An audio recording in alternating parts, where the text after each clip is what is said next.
Hey everybody, welcome to this week's episode of the DeepWater podcast. I'm your host, Chris Fargo. Got my boy, Coach D, with me. Make sure everybody follow us on TikTok, Instagram, YouTube, all of our socials. Feel free to chime in on the chat. We interact with our chat here pretty frequently. You got stuff you want to know or you just want to talk shit, we'll talk shit back with you. But chime in and have a good time tonight. What's up, D?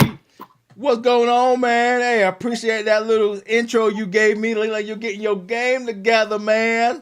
We got RAF 3 getting ready to come on, so we got a lot to talk about. And we're gonna bring it like you do, which we're gonna take you into deep water. So, hey, the story may be like you think it is. It's gonna go where it go. So we're gonna have some fun doing it. So Chad, what's good? Winding path sometimes. Yeah. All right, let's break down what you want to talk about. Let's get started. All right, So as everyone knows, we had national duels last weekend. There was a lot of surprises this weekend in that event. One, I didn't see Ohio State beating the brakes off Nebraska like they did, 33-3. That was crazy. I would have never predicted that a day in my life. But welcome to the sport of wrestling. If somebody wants it, somebody's going to get it. But yeah, that was a very surprising outcome. Oklahoma State was 18-16. Yeah. And, we're also going to talk about a little Jax Forest news later. That duel might not end up the same in the future. Why you say that? Because, well, Jax Forest was reported by Willie Saylor that he's graduating early and he's going to join Oklahoma State in the second semester. Okay. So they lost 18-16 to Iowa, and they didn't have Jax Forest wrestling yet. Okay.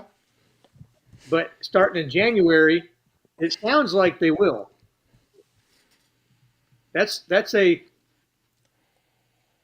I don't know if I've ever seen a kid graduate high school early, show up in January for the second semester, and actually be good enough to just roll out there on varsity immediately. Okay, so walk me through that. So he was a walk-on as a sophomore? No. Jax Forrest is currently a senior in high school. Okay. He's committed and signed to Oklahoma State. Okay. The assumption was he's going to finish his senior year of high school, and he would be with Oklahoma State the following year. Gotcha. But it sounds like he's going to graduate early from high school and enroll in Oklahoma State for the second semester, which makes him eligible to wrestle at Oklahoma State in January. Okay. All right. Right? So when you add him to these other freshmen that absolutely showed out at national duo, Sergio Vega at 141, he jumped from number 20 to the number 2 ranked kid in the nation over one weekend. Yeah. Because he beat 3 top 10 dudes at national duels, including the returning national runner-up Hardy. And he beat Hardy 13-2. Absolutely dog-walked him. Okay. And then Robideau also jumped up to number 2, beating Cardenas, who's wrestling at RAF 04. And then he beat Arrington 8-2, who was like a number 8 kid in the country. Mhm. And then D. Lockett moved up to number 2, and he beat Caliendo, who's a returning national runner-up as well. So right now, Oklahoma State has 3 true freshmen ranked number 2 in the country. Mm-hmm. They also have 2 more dudes that are redshirt freshmen. And then you bring in Jax Forrest as another true freshman. That means Oklahoma State possibly could have 7 of their 10 weight classes be freshmen. Okay, coming right out of high school. So right now, so let me ask you this. So right now, high school athletes are already matching up to college level athletes. Is that what you're telling me? The best ones are, yeah. Okay, so just the elite of the elites is matching up. Facts. All right, Yes. so walk the fans through what is redshirting. So let's go with that. What's redshirting? So you can really redshirt any year you want. But basically what it means is you're on the team, but you don't wrestle X amount. Like I think in college you can wrestle like 4 matches on varsity and maintain a year of eligibility. Okay. So what a lot of guys do is usually you redshirt your freshman year because that's when you're the youngest, you're the least physically developed. They want to get you another year of maturity and acclimate you to the college wrestling world. So normally what happens is you'll come in as a freshman, you won't wrestle, and then you'll still have 4 years of eligibility. So you end up being like a 5th-year senior. Yeah. And then some guys redshirt in the middle. If like for example, Virginia Tech's redshirt and Henson, even though he's an All-American, because they want to have him for an extra year with Bo Bassett and all those other guys, so that their team has the maximally best lineup at least 1 year to give them that one run they have national title. They want to maximize that one run they got. All right, so let me ask you this though. So everybody coming out of high school, they don't got to wrestle for that spot. That spot's already given to them. Oh no, you got to beat the dudes there. Okay, that's what I'm saying. So you're saying these guys are coming out of high school and already got a spot. That's what it sounded like. That's why I want to make sure. Well, these 5 freshmen are already in the starting lineup, so they already earned their spot. How so? They're still in high school. How they earn their spot? No. But Jax Forrest is the only one still in high school. Okay.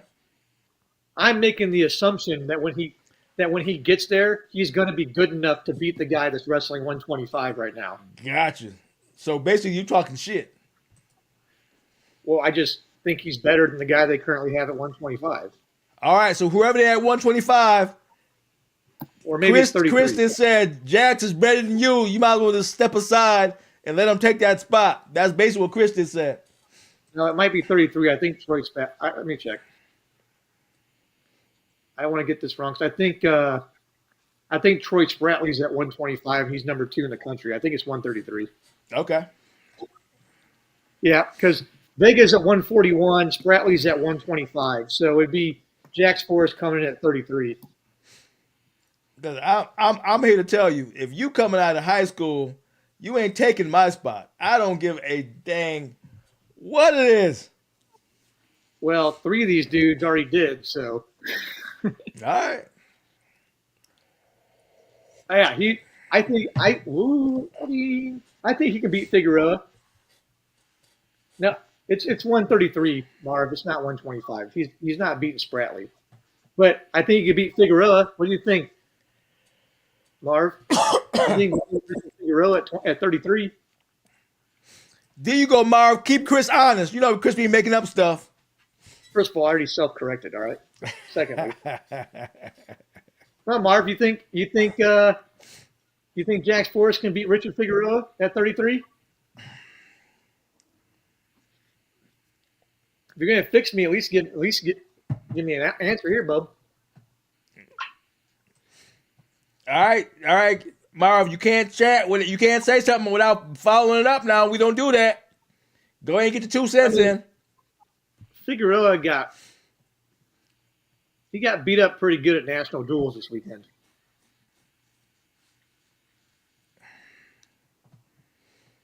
So I mean, what you did in the past doesn't necessarily predicate what you're doing this year, especially in wrestling.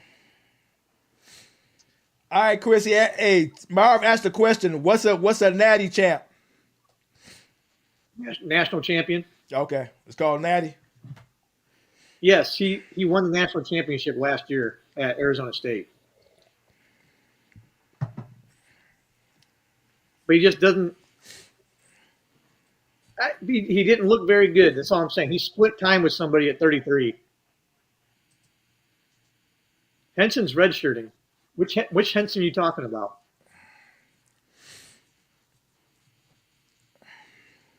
If it's Henson from Virginia Tech, he's redshirting this year.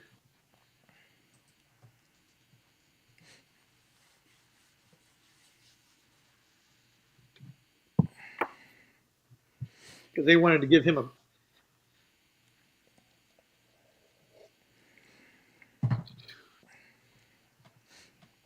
Man, dude, fucking Mars on my fucking ass today. Yeah. Caleb Henson's redshirting this year, so it's a different dude from Virginia Tech that lost. To answer your question there, Marv? Hey, fight fans, I'm gonna say this. The reason why Chris has that seat that he has, and we let him do what he do, he does know what he's talking about. He can deliver the answers, which is what he's there to do, deliver the answers. Now, how he deliver them may be fucked up at times, but he kind of does know the answers. So that's what we got him there for. So we don't mind you coming at him. Just know what you're talking about. I am of the opinion, and I'll make the call right now. I think Jax Forrest comes in, and he beats Richard Figueroa for the spot at 133 for Oklahoma State. Okay. So how would that happen? Would he happen to go? It happen in the school? It happen at a tournament? Where would that happen at? Most likely it'd be a wrestle off. Okay. But I mean, the coaches, honestly, in college, the coaches can do it however they want. I mean, he could convince Figueroa to, if he hasn't registered yet, to redshirt. Or he could purposefully redshirt Forrest.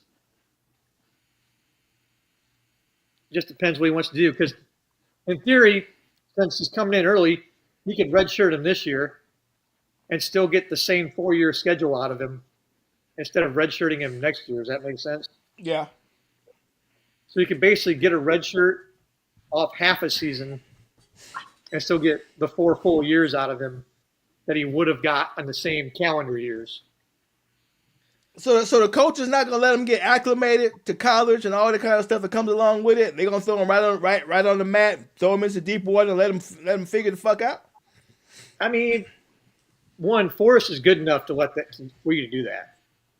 Okay, like wrestling wise, but he's still coming out of high school. Everything else around wrestling, he got to be concerned with. That's what I'm talking about. Yeah, I mean, kinda. But I mean, the kid wrestled on the senior world team. Like, he'll be fine. Okay, so you mean to tell me? Let's talk man to man. Well, I'm a man. I'm figuring out what you are. That okay. A young kid out of high school gonna go to college. All the new P he gonna see, all the stuff that's gonna be out there. They're not gonna give him time to figure all that out. I mean, they got 3 other dudes straight out of high school doing it already. And so they went right from high school right to the mat. No transition time. Yeah, and all 3 of them are ranked number 2 in the country right now. Okay. They're true freshmen. Okay. They were in high school last year. Okay. So no time off. They graduated high school, went to Oklahoma State, and they're all in the starting lineup. Okay. Now, like I said, that's David Taylor for you. David Taylor, I feel like, puts the best guys on the mat. He doesn't care what their grade level is. because I think he's David. Like, think about it. 2 years from now, right, when all these guys are juniors, that's a perennial national championship contender now, because they're going to keep filling that roster in with recruits like Jax Forrest and Vega and all these guys behind these. Like, Oklahoma State, in my opinion, is the next Penn State. Okay. Like, they're going to pass Iowa, and they're going to be the team every year that can. The question is, can Oklahoma State beat Penn State this year? Is Penn State good? Like, they're going to put into question if Penn State's going to win a national title every year. That's how good I think it's going to be. Because remember we had that conversation about Spencer Lee. Was it Spencer Lee? Yeah, it was Lee. We were saying for some reason he can't win the big shows. That's what I mean by maturity. These are still young kids coming out of high school. Now you gotta go to the bigger stages, right? No time to make sure that they're ready for the top spots. None of that shit. Well, the guys that get recruited by Penn State and Oklahoma State are just mentally different. Okay. Like, their mentalities in a different world. And like Marv said, they also got the Rainey brothers. And the Rainey brothers are absolutely ridiculously good. Okay. So, like, Oklahoma State's going to be bananas good under David Taylor. Like, as good as Penn State when it's all said and done. Really? 100%. Okay. Yes, Marcus Blaze. Hey, you heard that, chat. He says, as good as Penn State. Yes, Marv. Marcus Blaze tech-falled his first guy last week against Oklahoma. So, yeah, Marcus Blaze is wrestling because Penn State's redshirting a bunch of dudes. So, yeah, there you go, bud. Yeah, so having 7 out of 10 spots be freshmen is like unheard of in college wrestling. And to be ranked in the top 5 of the country at the same time as a team with 7 out of 10 freshmen, that's literally. I don't even think Penn State's done that. Now all were recruited from different high schools, right? Though, right? Yeah, all these dudes were recruited by David Taylor separately. Okay. All right. Like I said, 2 of them are redshirt freshmen, but still, this is like the first 2 of David Taylor's recruiting classes, and it's already crazy different. Okay, so let me ask you this. When we talk about colleges, what is David Taylor bringing to the table that all these guys wants to wrestle for him to build this type of team? Well, it helps when you have an Olympic gold medal. Okay. That helps. Wrestled at Penn State for Cale Sanderson. So he's part of the Cale Sanderson coaching tree. But he's like he's young. Mm-hmm. So they know he's going to be there for a long time. They don't have to worry about their coach leaving. Yeah. And he's just a really, really good. He's been coaching the M2 club for a long time. He has his own youth wrestling club. Okay. So he has a solid pedigree across the board, not just wrestling. Right, wrestling and coaching. He's developed a good pedigree, yeah. Okay. He probably connects with the kids very well. Yeah, that's what I'm thinking. He's not that much. He's not super old compared to the kids he's recruiting. He's like 9, 10, 11 years older than them. That's nothing crazy, you know? Yeah. Because I'm thinking with all these colleges and you got NIL and everybody's on this recruiting spree trying to get the best team, I'm sure they got offers from everywhere, but they chose him. What's the question? Well, Oklahoma State's a traditional powerhouse in wrestling, right? That's like they're one of the schools that's going to give out NIL like crazy. Yeah. But so does Iowa. There's a lot of schools that give out a lot of NIL, a lot of the big name schools, right? Mm-hmm. But Oklahoma State's got to remember they're one of the few that's not in the Big Ten. Yeah. Oh. So you can get a bunch of NIL, wrestle in the Big 12, have a little easier path to qualify for NCAAs. Don't get beat up as much because you're not wrestling the Big Ten all year. Okay. And be a little fresher physically and still get elite level coaching at the same time. So all that probably plays into it some way. Okay, well, that's a question though. Like you just said, competing in the 12 instead of the 10, slow your roll a little bit. Is that good or bad? Well, if you got the proper coaching, I mean, it depends, right? The Big Ten preps you for the tournament because you're going through a battle every week. Yeah. But at the same time, in the Big 12, especially at Oklahoma State, you can roll into the NCAA tournament a little fresher. I got you. Because, the Big 12 is not as deep as the Big 10. So not every single week's going to be an absolute battle for you. Mm-hmm. I'm not saying, that's my opinion on it. I think that's a consideration for some people. Yeah. Right? Like, I mean, Bassett and all those guys just went to the ACC with Virginia Tech. The ACC has like 6 teams in it. Mm-hmm. Right? It's a really small wrestling conference. So you can be super fresh. The only thing that sucks about being in the ACC is that there's a lot less auto bids into the NCAA tournament compared to the Big 10 and the Big 12. So you got to get to the finals of the conference, mm-hmm. except for a couple weight classes here or there that have more than 2 qualifiers. So that's, it's kind of hit or miss. It kind of depends what you're trying to do. Okay. Well, maybe he's just preparing, the team, give him one good year to prepare, and after that, off to the races. Could be that too.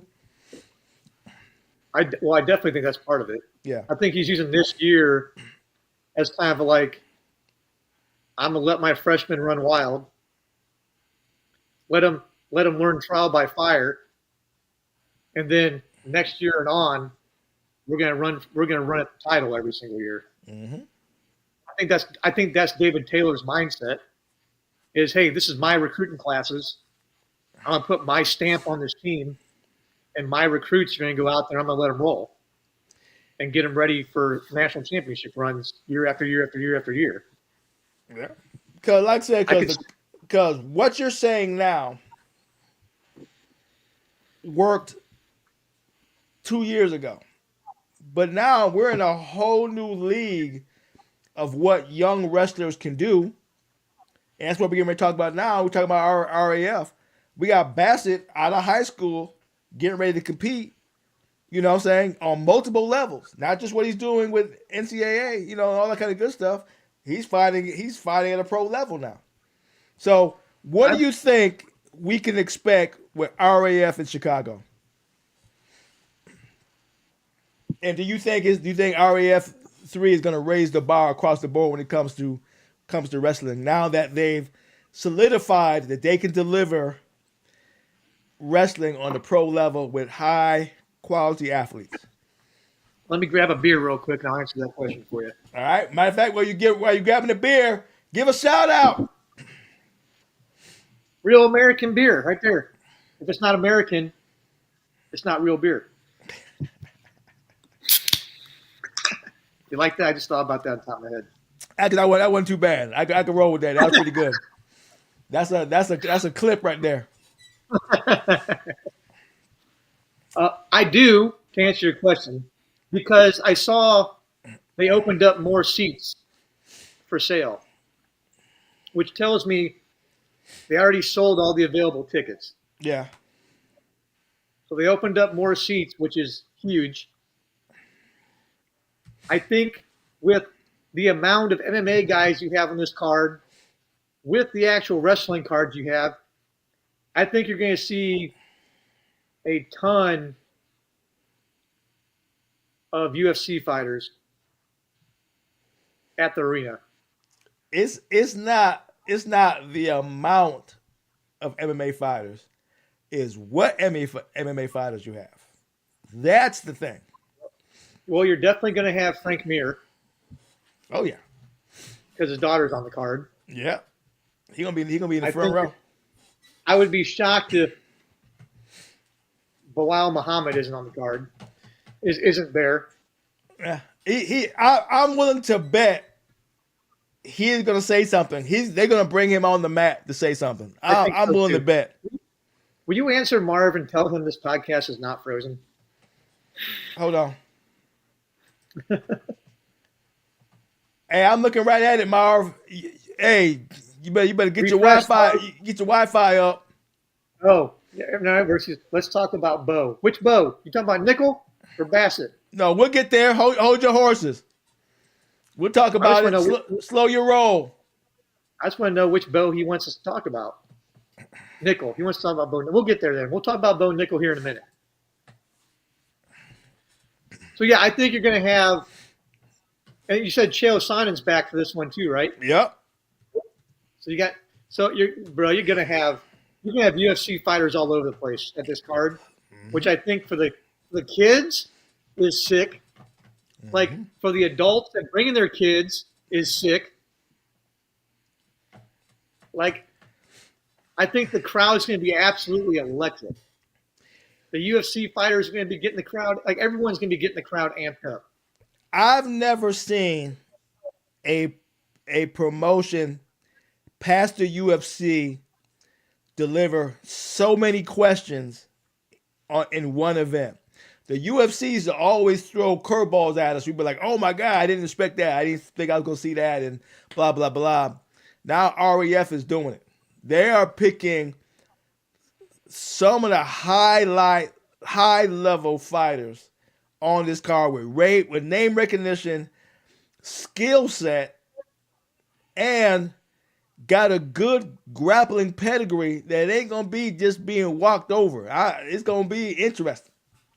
Yeah, they got MMA guy. Like, for example, Mendez was a two-time NCAA All-American. He was a national runner-up at Cal Poly. Mm-hmm. That's a legit wrestler. Michael Chandler, actually, I did research on him. This dude qualified for the NCAA tournament 4 times and was an All-American as a fucking walk-on. He went to Missouri, walked onto the wrestling team with no scholarship, never won a high school state title, and was an NCAA All-American his senior year. Mm-hmm. That's a dude that put in the absolute work. Mm-hmm. Right? Friggin', what else do I got? I'm just pulling up the MMA guys for you. Yeah. Frank Mir's daughter does MMA. Mm-hmm. But she was a U20 national champion, took 5th at U23 Worlds in wrestling. She's a legitimate wrestler. Yeah. Guida wrestled at Harper College. Mm-hmm. How about Anderson? I missed that. Well, Anderson's not wrestling. Oh, that changed against Downey? They got Buckley versus Downey. Oh, Buckley, that's right. Oh, okay, yeah, I'm talking about that one. Yo, Buckley is yo. Yeah, but Buckley, here's the problem. Buckley only wrestled in high school, so Downey's going to smoke him. Nah, I don't think so. Downey's going to tech fall him. I'm about to give you I'm about to give you something that you have not thought about. So please give me an old school wrestling thing here, bud. Here's what you got to now look specifically with this lineup outside of Mendez and Chandler because they're fighting each other, right? All the wrestlers outside of Caldwell, who's okay, but Anderson, Guida, these guys are high-level grapplers, okay? Which means they got more tools to utilize than just wrestling. Even though it's just wrestling, they got things that they can put into play that a regular wrestler don't do, right? When you put your arm on the mat, they can do things that regulars who just wrestle won't be able to plan for, won't be able to prepare for, won't even see coming. They're going to throw monkey wrenches in these guys' wrestling games, I assure you. It ain't going to be like you think. It ain't going to be like you think. Give me an example. Okay. What's something that Clay Guida could do to Henschel that Henschel wouldn't expect from a pure wrestling perspective? I'm curious. Okay. Judo throws, jiu-jitsu throws, outside of wrestling. Right? But those are all in wrestling. Trips, they're in wrestling, but they're not main weapons of wrestling. They're in there, but they're not main weapons. You don't look for a judo throw. You don't look for a trip. Some do, but not a lot. Right? Inside trips are very common in wrestling. Yeah, very, very common. But like I said, somebody who trips all the time for a specific reason gonna have more ways to do it than just one or two. It ain't gonna be easy as you think, brother. How about this? I'm listening. Is there something that's not commonly used in wrestling that an MMA wrestler could use in wrestling that a wrestler wouldn't expect? Judo throws. Those are common in wrestling. No, they're not. Yes, they are. No, they're not. How do you think I won 90% of wrestling? Not. They are not. They're not trained like that. They're not trained. Some of your elites do, but it's not common. It's not common. It is not common. It is not common. Let me finish my It is not common, dude. And like legit jiu-jitsu tie-ups, jiu-jitsu cross faces, ankle locks, twists. There's so many things you can do that you can legally get away with to get position. They got these guys on this card got more tools than the previous cards. These guys got legit tools that I guarantee these wrestlers aren't prepared for. I agree with that with everybody but Buckley. Okay. Buckley's a monster. Downey's gonna have more problems than you think. I get that Buckley is a physical monster, but wrestling skill wise, limited. Okay. And Pat Downey's been doing it for too long to get beat by just a physical monster. Like I said, I'm not saying Buckley's gonna win, but daggone Downey's gonna pay for all of it. All of it. He gonna have to cash his check all the way through. It won't. I guarantee it won't be a tech fall. Won't be a tech fall. I will guarantee you, Pat Downey tech falls Buckley. Okay. All right. I'll be there, right there with you. Well, I won't. That'll be our. Tell you what. You probably be on the floor. I'll be doing real work. I'll be doing real work. You'll be on the floor doing nothing. So you let me know what happens. All right, calm down there, Bubba. Look, I'll make you a bet. All right? Based on a Downey tech fall or not tech fall, while we're at RAF 03, what do you want if Buckley doesn't get tech fall? You say it on the podcast. You go, Coach D was right, I was wrong. Oh, you want me to just admit you were right in a wrestling moment on the podcast? Yeah, and you were wrong because you never think you're wrong. Never. Okay. Never. Well, if he does take fall, you will pass out if you say you were wrong. Your nose will literally bleed if you said you were wrong. That's how much you don't do it. I did it last episode. No, you did. You did a but. You did but.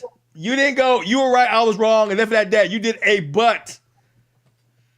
Tell you what, at RAF03, I'm going to take about 85 pictures of you. Okay. Right? Yeah. So that's going to happen. But what if Downey texts you? What's the bet on your side? You got to tell me. I tell you what I want. Right. Tell me what you want. If Downey tech falls him, you buy me a beer. All right, I'll do that. We'll make it a friendly bet. All right, we still want to be friends. We still want to be friends afterwards. Yeah, we do that. I'll do that. I'll buy you a beer. I can do that. Now I'll tell you, and we'll find a way to take a selfie with it. Me buying you the beer, the whole live. We'll post it. All right, we can do that. So we got to clip this little part so that everyone knows we're making that bet. All right, hey, chat, you hearing it? So hey, I'm saying no tech fall. I'm not saying Downey's not gonna win. I'm saying no tech fall. Stinky Pooh said make it 2 beers, and Marv said Downey will absolutely tech fall. I know that's right. All right, good. Well, I ain't buying you kids no beer, so y'all better just suck this one up. But here's another thing we got to remember. Tazudanov's on this card Yeah. in the heavyweight division, right? Uh-huh. He's beaten Saduyev. He's beaten Snyder. He's an Olympic gold medalist. Last year's Olympics, so a very recent Olympic gold medalist, a world champ, and he's a daggy. Yo, he just might steal the show. Against Kasapi, right? How you say his last name? Cassiope. Cassiope. Shit, I would have fucked that all the way up. I did fuck it up. So, well, I'm But Italian. I thought he got skills though. Cassiope. He does. He's a U23 world champ, but he's not at Tazudanov's level at all. Okay. I think Tazudanov tech falls him. Really? Yeah, I do. I genuinely think Tazudanov absolutely dominates Cassiope. Wow. Okay. Just from watching, and Cassiope's good. Like, I'm not shitting on Cassiope here. It's just I think Tazudanov's just that friggin' good. Okay, hold on. Let me ask you a question. Outside of Mendez and Chandler, you says so none of the MMA fighters are going the distance. They don't get submitted or tech fall. That's what you're saying? Not one doesn't go the distance? I actually, only because Guida is a Bears fan and a Cubs fan, and he's Italian, I'm choosing him to beat Henschel by decision. I don't even know how to answer that question. I don't know how to respond to that. I'm taking Guida to win by decision because I can't root. Like, that's the problem. Right? I want Cassiope to win because he's Italian, but I just know Tazudanov's that much better, and it hurts me to say it. He said Guida's going to win simply because of his race. I said, okay. Well, that, and he's a Bears and Cubs fan. And Bears and Cubs fan. So he's a Chicago guy. He's an Italian Chicago guy wrestling in his home turf. So, chat room, do you see why I go at Chris the way that I do? You see the stuff that comes out of his mouth. You see this nonsense? I think the chat agrees with me. Okay. I think they're on my side. Okay. See? The Bears. See? Right there in the chat, baby. Okay, throwing a football reference has nothing to do with the wrestling. But that's him saying he agrees with me. So you saying Guida's going to win because he's a Bears fan. That's basically what you're saying. I'm saying I don't actually know who's going to win that match because it's an odd match to pick. So I'm just picking who I want to win that match. There's no technical analysis whatsoever in that one. I'll tell you this. That's going to be the one. If Guida is in shape, no injuries, and he has prepared for this particular match, with the way that he scrambles in his gas tank, it's going to be a long night. He can put pressure on a mother effer. He can. I hope so. Like I said, I'm picking him to. I'm not saying he doesn't have skills, right? But I've only seen Henschel wrestle Muggsy. Yeah. Right? Guida is a legitimate multiple discipline fighter. Yeah. And I don't know and I know Henschel wrestled D2. I get it. D2's still great wrestling. Mm-hmm. But Guida's probably got a little bit of old man strength at this point because the man's even older than me at this point. Well, like I said, Guida's going to have seasoned veteran wrestling going on. Because like I said, he ain't going to, I mean, if his gas tank holds up, yeah, but he's still at that age where his gas tank may let him down. You know what I'm saying? Strength-wise, yeah. He's probably a monster. True. But I also think, he could beat Henschel with a little bit of that old man savviness. Yeah. Where he kind of baits him into some things because he knows a thing or two because he's seen a thing or two, right? Yeah. State Farm. Yeah. Right? So, I could see that. See, the only thing that I'm tripping about this card is two things. One, Mendez and Chandler is the main event. I don't necessarily buy that. They should have had wrestlers main event, especially somebody with a belt. It's for a belt, but I don't know about that. But It's not for a belt because RAF 04 has the middleweight champ wrestling in it. Okay, but then we see a belt on the. Then we see it going for a belt on the. Yeah, I think it's just a. I think it's just a typo on the website. Okay, all right, we go. Okay, we dismiss that, and we don't answer the MMA versus wrestling conversation with them because they're both MMA and they're both wrestling. We don't get to answer that question. The first MMA fighter to beat any wrestler on this card is on and popping. If Guida wins, or if Buckley wins, or if Caldwell wins, it's going to be on and popping for the MMA community because right now we're 5, 6 right now in MMA. So as soon as we get that win, it's a wrap. It's a wrap. Well, I think your best chance of getting an MMA fighter to beat a wrestler is going to be Bellamere. Yeah. Yeah. Well, I think that'll be your one. Now, granted, she's still new to MMA and is more of a wrestler. Yeah, she hasn't quite made her name in MMA yet, so I can't really put that on her. But I'll take the win if she get it. I'm gonna find some way to roll it out as MMA beat wrestling. I'm gonna do that, but she's still young in the game for MMA. But so far, my opinion on MMA guys versus wrestlers has played out exactly how I said it would. But that's then. Now we're getting more elite MMA fighters coming to the scene. They ain't gonna last long, brother. I'm telling you now. I will. More tools to win. More tools to win. More tools to nullify. More tools to transition. More tools to disrupt.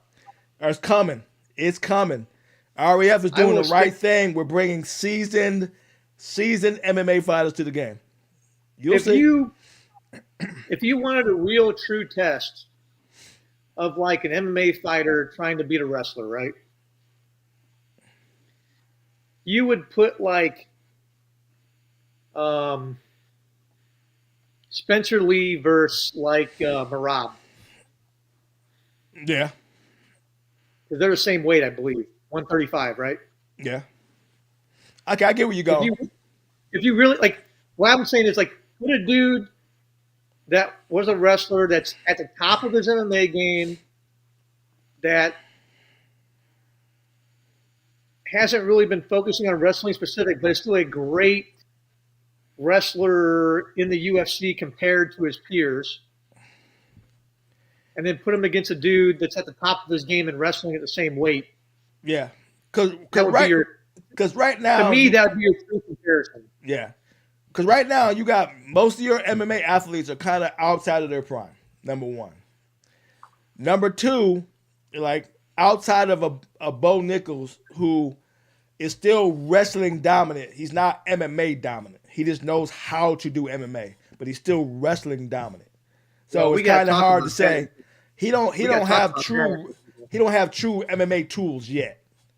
We got to talk about that after. Yeah, we can go there. So he ain't there yet. But if you get somebody like a Marab or RAF, it's gonna be a nightmare for whoever. He will have way too many tools for just a wrestler. Just a wrestler. Chimaev. Put Chimaev up against Put Chimaev up there against what weight's Chimaev? He's like 185. So he'd wrestle probably like 190 in RAF. Yeah. So that'd be a Chimaev Bo Nickel wrestling match for the belt. Easy. Like I said, they're doing it. They're doing it. I don't know what kind of war chest Chad I'm just saying from I'm just saying from if we really wanted to answer the question, that's the kind of fights you'd have to make. That's the kind of matches you'd have to make. No, but they're doing it now. They're upping the antes each card. These guys, Chad Mendez is a solid match, right? I'm saying Buckley against Downey is a solid match. You know what I'm saying? So Chad and Chandler, I mean Mendez and Chandler, we can't answer that question. You know what I'm saying? Not with that particular match. Marv, I believe Bo Nickel is coming back at RAF 04. They haven't announced the match for him yet, but I'm pretty sure he's coming back at RAF 04. I heard him hint. I heard that story too. Yeah, I think Bo Nickel said he was coming back at RAF 04. down in Indianapolis, Indiana, the great state of Indiana. Anyway, But speaking of Bo Nickel, okay. that dude, I think from what I watched, I saw a dramatically better, well-rounded fighter at UFC 322. I saw a massive improvement. I thought so. Just because he got a high kick KO, you think he evolved? Just because everything about that fight, he just looked more comfortable being out there. It wasn't all grappling. He looked more comfortable on his feet. He was landing his jabs. And then he didn't telegraph that head kick, so he learned something. Yeah. Because nobody saw that head kick coming until it happened. Mm-hmm. So I thought he looked like a true student of MMA in that fight. I ain't saying that. Because Vieira's no slouch. He put something together and it worked. That doesn't make him that don't make him well-rounded now. He had a game plan, he executed it, he worked. Now he has to do that 2 or 3 more times, then we could have that conversation. Now with one match, man. After coming off a loss. No, but I'm saying when you look at who the fighter he was before his loss and the fighter he looked like after his loss, he executed the game plan and it worked. That don't mean he's been in deep water yet. He ain't been in a fight yet. That was one match. He wasn't fighting for dear life yet. That was a good match for him. I give him that. That was a good match for him. I'm just saying he looked more like a MMA fighter. He looked like he improved. Okay, we'll go with that. He looked like he improved. We'll go with that. He looks like he's improving the longer he's doing it. There you go. I can go with that. I'm not going to say well-rounded. I'm not saying he's a title contender yet. I'm just saying that you can see him piecing together other parts of the game besides his wrestling, is all I'm saying. Exactly, but I'm not even going to say well-rounded yet. I'm not even going to say he's a well-rounded MMA fighter yet. I'm saying he picked the strategy and it worked. I'm going with that. He ain't well-rounded yet. We'll see. Off to a good start. How about that? Off to a good start. I'm saying he looked better. That's all I'm saying. There you go. I got you. I'm saying he's showing the ability to learn, okay? Okay, there you go. He had a game plan. He executed it and it worked. I said that. All right, let's keep it going. MMA versus wrestling, we're already talking about it. But like me and freaking. The head kick was badass, though. Say what? Say again? The head kick was. It was badass. I'm not taking nothing away from that. Hey, when you put a mother effer to sleep with something that you ain't supposed to do, which is a high kick, I'm giving it to him. I'm not saying he didn't earn that. That was sweet. He did it. But like I said, it made me get out of my seat. It made me get out of my seat because I wasn't expecting it. Okay, yeah, that's the whole point. Nobody was expecting it. That's what made it so good. Wasn't nobody expecting a high kick from Bo Nichols at all. Now we gotta get this man better on the microphone. Yeah, that's gonna take a minute. Who says mother fricker at UFC, bro? No. Who does that? Well, you gotta understand, two different worlds, man. Trying to come from wrestling to be the only person who said F it and went pure high level is Gable. Gable said, I'm gonna be a wild man right now. And he just stayed that way. He's being a wild man, he's making it work. Right. Bo ain't there yet. Bo gotta do some practicing. He was like that. Gable was like that when he wrestled. Yeah, okay. But it's working for him though. It's not working for Bo. Yeah. Bo can't do that shit. Well, Gable's he's always had that cockiness to him. Which he should. Yeah. Right? But he's always had that kind of like, Yeah. feel like it's more in his personality to be that way. Yeah. So it works better. It shows that he's easy to do it. Like Bo struggles at it, which is obviously you can see. Gabe seems to be his natural way. It's like he was holding back in wrestling, and now he's just being who he really is now. Yeah, that's what it seems like. Yeah, you can't be like Buck Wild on the microphone in college. You got to kind of rein it in a little bit. Exactly. All right.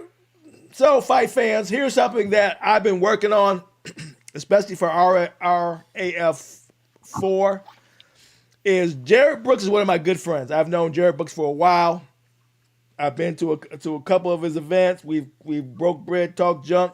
He's a great guy. He reached out to me and says, hey, he wants to get some payback against Nathan. I say his last name, Tomasello? Tomasello. Yep. He reached out to me and said, hey, man, coach, what you got, man? I want a piece of Tomasello. We got a rubber match to do. I was like, really? I said, all right. So let's see what it is. Come to find out, I didn't even know he was from Indiana. I'd have been cut him off if I'd known that. Chris is enough. Oh, yeah. He was an Indiana State champ, bro. I only need one guy from Indiana. I can't have two. He was, at one point, his senior year, he was #1 ranked college recruit in the country. Really? All right. Let me ask you this. His senior year in high school. He told me that he was selling out arenas. Is that true? I mean, he's way younger than me. I was already in the Navy living my life at that point. I have no idea. Okay. Was it packed houses when he was there? I mean, the Indiana State Finals is always a packed house. Okay. I don't know what he's referring to, so I can't answer the question. I only know him from MMA. How good was he in wrestling? He was an absolute animal. He was an Indiana State champ, and he placed 5th one year. Like he was undefeated his senior year. He had 1 loss his junior year. He won Super 32s. He was a bad dude. He said he matched up with Nathan at Super 32 and again at Fargo. Yeah, so he beat him at Super 32s probably, and lost to him at Fargo. Yeah. So he said it's a rubber match that he desperately wants back. So Izzy and Chad, my voice is going, but hey, Indiana's his backyard. If you're looking for people to put butts in the seats, Jared is that guy. Whatever we can do to make that work, hey, let me know what brother needs to do. He's probably like he's at least a top 20 high school wrestler of all time in Indiana. Really? Well, I'll take it. At least. I'll take it. I'm not my boys in Indiana, Matt, might be able to give me a more accurate ranking, but I would say he's at least in the top 20 all time in the state of Indiana for high school. Okay, who is Stinky Poo? His name is Stinky Poo. That sounds like some turd, obviously. Apparently. Wow. He said top 20. He agrees. So obviously, Stinky Poo knows wrestling. At least knows Indiana wrestling. Yeah, at least Indiana. Yeah. I think, like, realistically, having RAF in Indiana would be a great place to do it. But also at the same time, Tomasello's been the most active RAF champ so far. He's probably earned a break. Yeah. And I think, like, I'm just doing a realistic from my point of view, right? Mm. I don't think they would grant that rubber match while Tomasello holds a belt. Oh no, I wasn't thinking that. I'm saying I wanted to hear from you if Brooks was a worthy competitor on that level. You said, yeah. So I just want him through that door. Whoever they give him is a start to get there. Yeah, Brooks' background in wrestling is definitely good enough for sure. Yeah. That's a fact. Yeah. But if he wants Tomasello, I think it'll be later. No, I wouldn't think. I think he has to earn it because he's coming into Marcelo's backyard. So you got to earn it. You ain't gonna just get it because you want it. You got to earn it. So I just want him to get through the door so he can earn it. Because now 135 is starting to stack up a little bit. Yeah. We already know they had Tomasello and Ramos, but now they got Spencer Lee, they got Yatsenko in there now. Like 35 is starting to fill out decently good. Mm-hmm. They get a couple. They bring a couple more guys in. 35 is going to be ready to go. Heavyweight's already loaded at RAF. Yeah. Heavyweight at RAF. The RAF heavyweight division is absolutely loaded. Make it so bad, the heavyweights at RAF is the best heavyweight what we got going on right now. Everywhere else is ass. The RAF heavyweight division is probably the best division in all of combat sports heavyweight division. I agree 100%. I agree. It's 100%. That's a legitimate, real thing. Yep. That people should be talking about. Boxing heavyweights are dog shit. UFC heavyweights are dog shit. And I mean, I'm not the only promotion where I'm like, oh, heavyweight title that I'm like super excited about. I'm like, oh, RAF. Kazudinov, Snyder, Paris, Hendrickson, like Varner, like holy shit. It's not even debatable. If I was There's three Olympic champions. Yeah. If I was an MMA fighter and I was a heavyweight with a heavy wrestling pedigree, I'd be flying to get to RAF. To have a chance to turn my career around. Well, Gable Stevenson obviously doesn't think so. Well, money is being thrown at him. That's because what I've known right now, RAF is doing so well. It's on everybody's lips at some point when they're talking about the opportunities of if you have a wrestling background to have new opportunities. The fact that Gable has not said anything, and I've listened to as many conversations I can have with him talking about fights, blah, blah, blah. He has not brought up RAF that I've seen so far. That's because he wants to go to UFC and they've already offered him some good ass money. That's all I can think of. That, and on the flip side, right? Like, with the state of the heavyweight division, I mean, he could walk in there and be a top 5 contender the day he steps on the mat.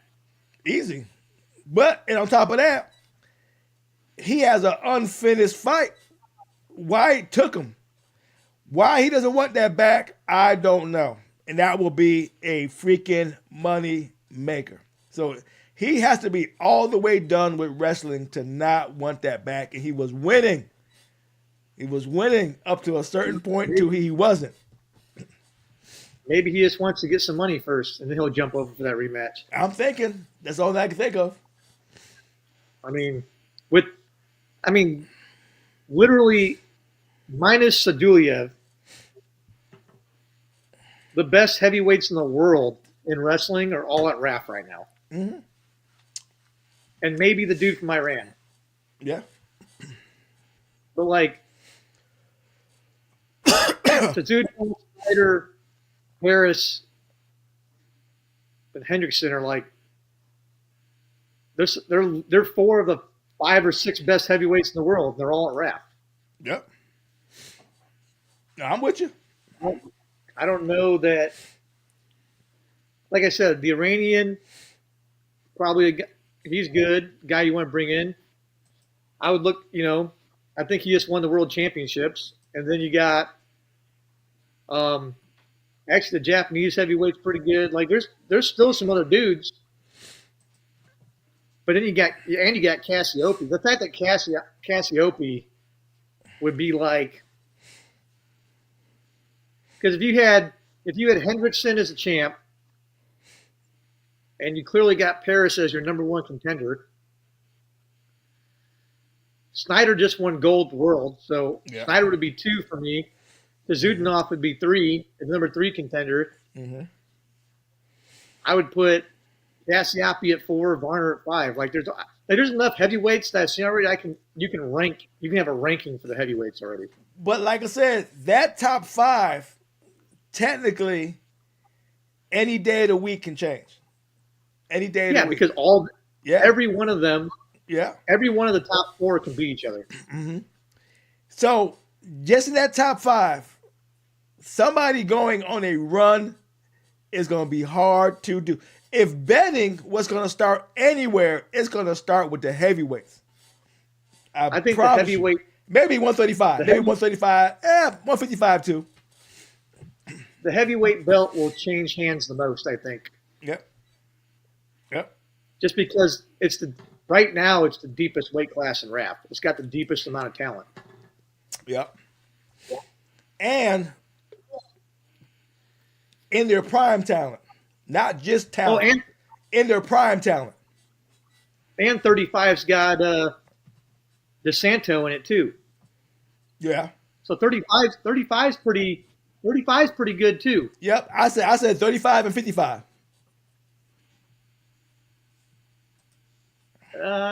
With Yanni. Yeah. Yeah, and Gomez and O'Connor. Yeah, that's a good weight class too. Mm-hmm.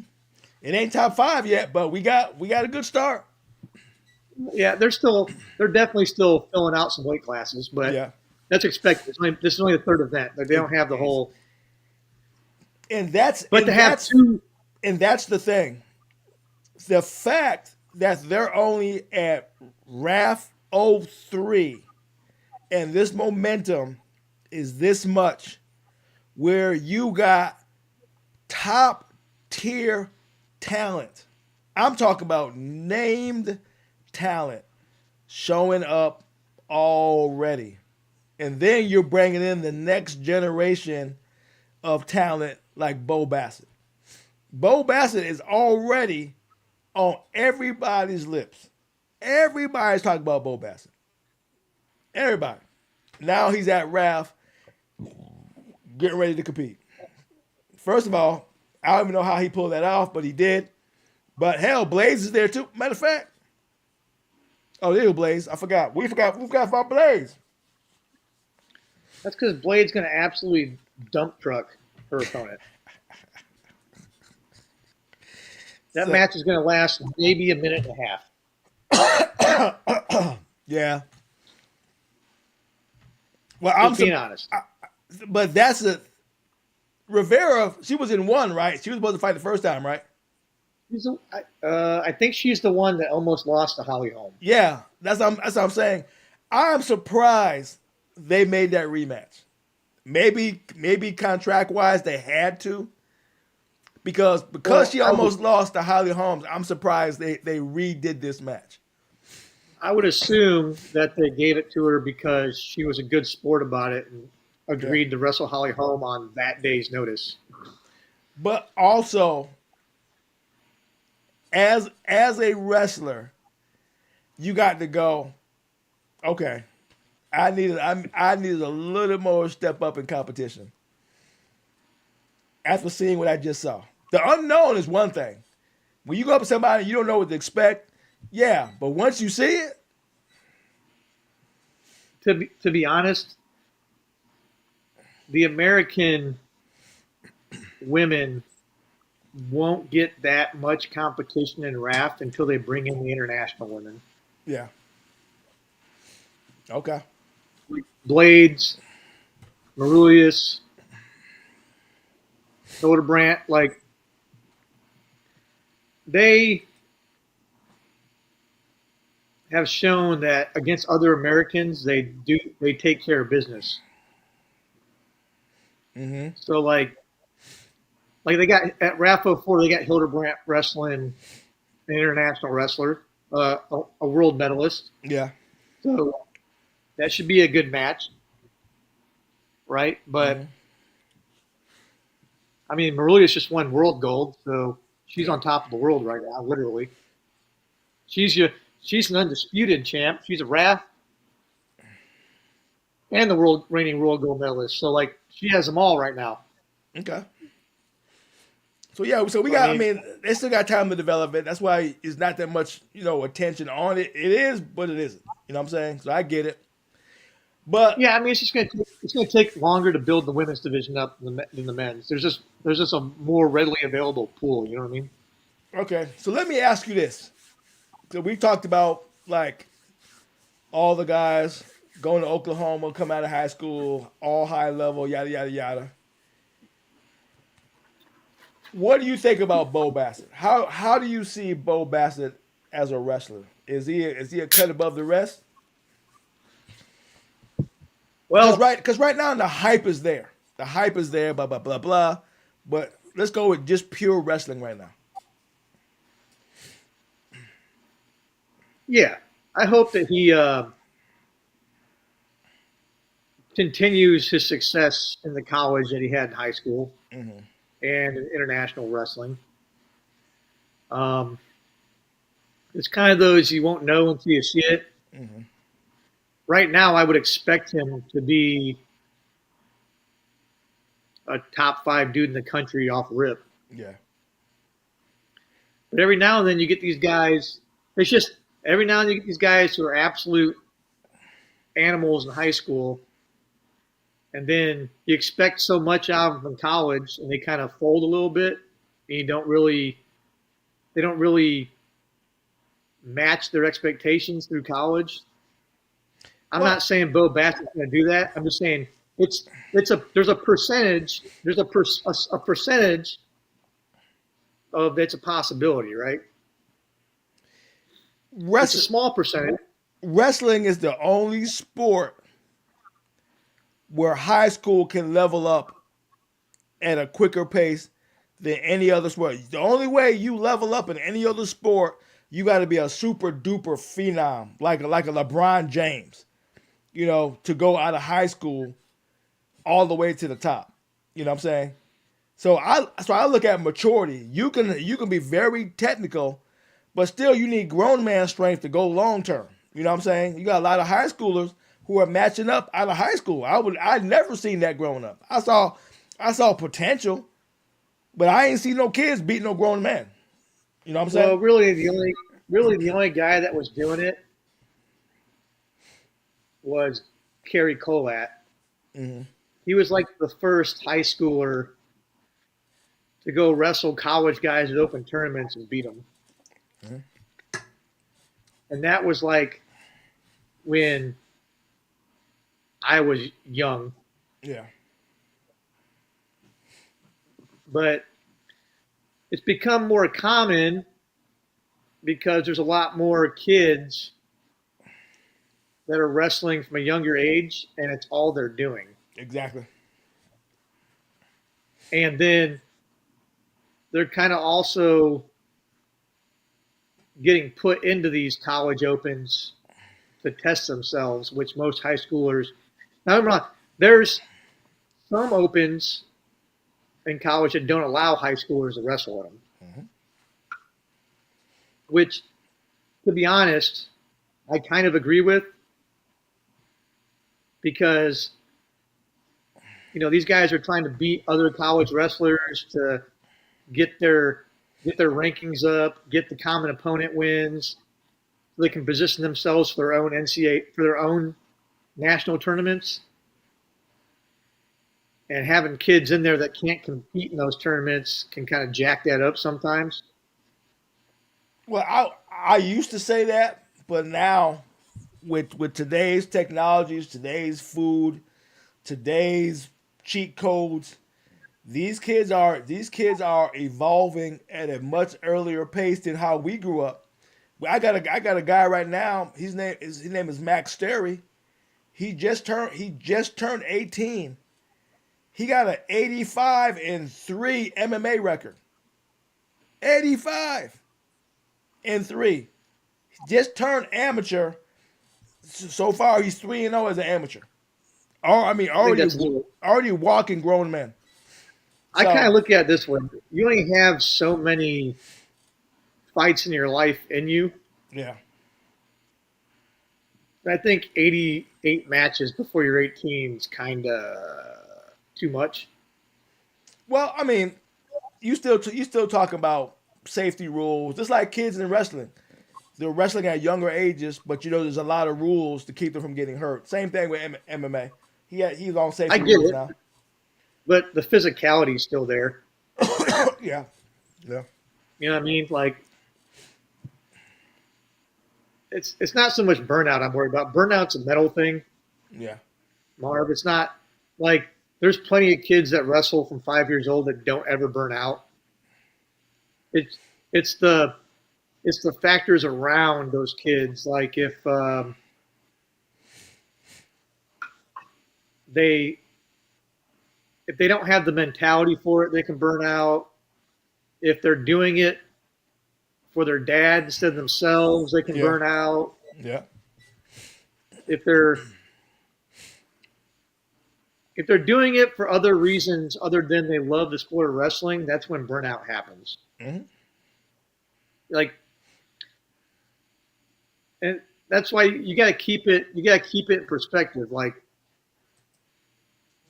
if you got talent for something like that, and like, you guys got to learn to like enjoy using your talent. Don't the wins and losses can fix themselves over time as you get better and as you get in better situations, right? The goal, the main way you get better is just enjoying using the God-given talent you were blessed with. Well, that's harder to say now because Well, back in our day, it was just for the love of the sport. It was no other options than the love of the sport.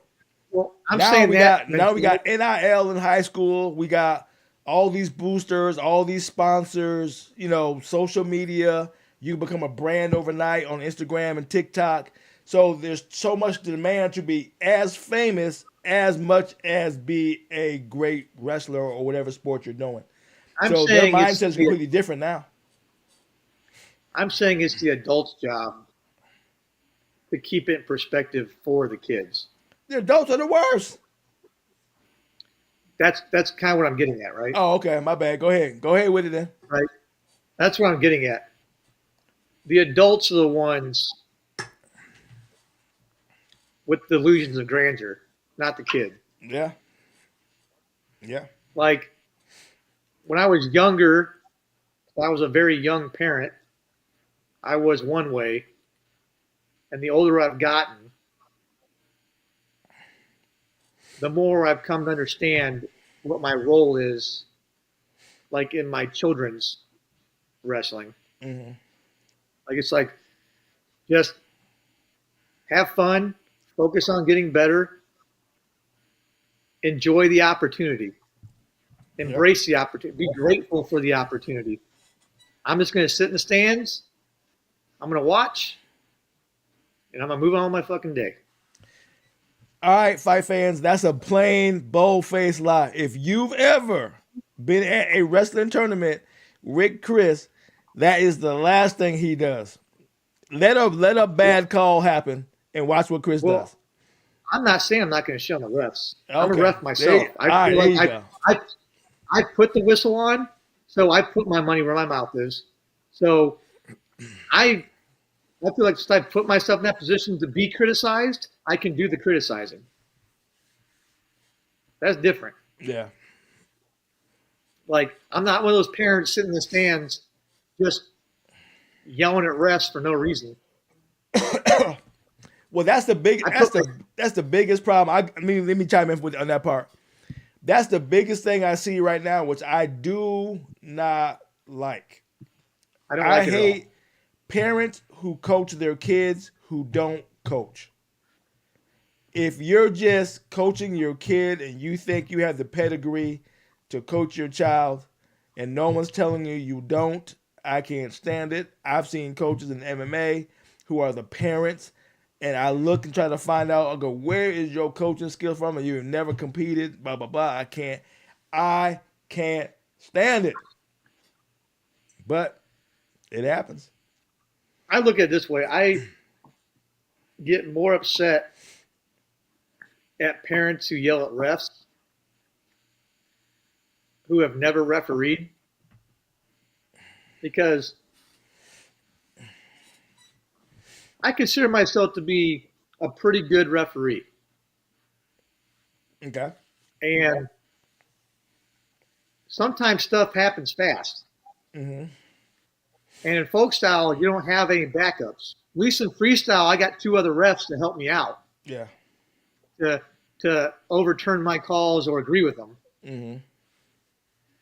But in folk style, like, I'm calling it in real time. Sometimes you miss it. Yeah. Or sometimes I'm making a call because I know the rule book and you don't. But it's like, I'm also not out here. I'm not going to be making a living off reffing. I'm reffing so that your kids have an opportunity to wrestle in a tournament. Because if the refs don't show up, none of your kids are wrestling. Mm-hmm.